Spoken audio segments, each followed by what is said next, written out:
Good Wednesday morning na naman mga amici. Welcome to Jan Can Cook Kitchen. It's the 20th of July 2021 and today we'll cook and bake juicy roasted chicken rolled in bacon with honey.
And so after half frying or pan-searing our chicken, flat lay our bacon lengthwise and crosswise at the middle. Arrange the chicken, layer it with cream cheese and fresh basil leaves and parsley. Then we are ready to roll.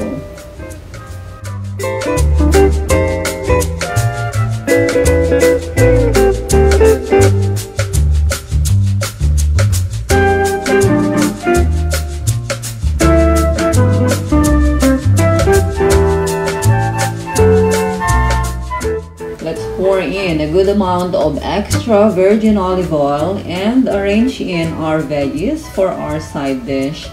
Add in your preferred veggies mga amici to make it colorful. Ito lang ang available sa fridge ko kaya yan na nilagay ko. And then season it with salt and pepper. Sprinkle dried parsley to enhance the aesthetics of our dish. And into the preheated oven at 200 degrees Celsius centigrade.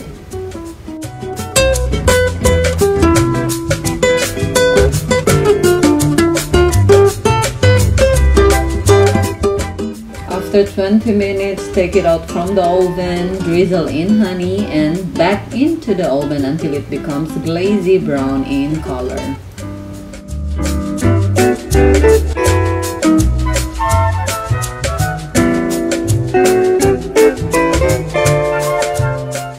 And yes, we are ready to serve. Asadya, come and have a taste mga amici. Honest to goodness, masarap talaga siya. This is indeed a must-try recipe, bacon wrapped chicken with honey. Kain na po tayo.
Watch out for my next recipe mga amici. Let's make dessert easy Parmesan cheese muffins.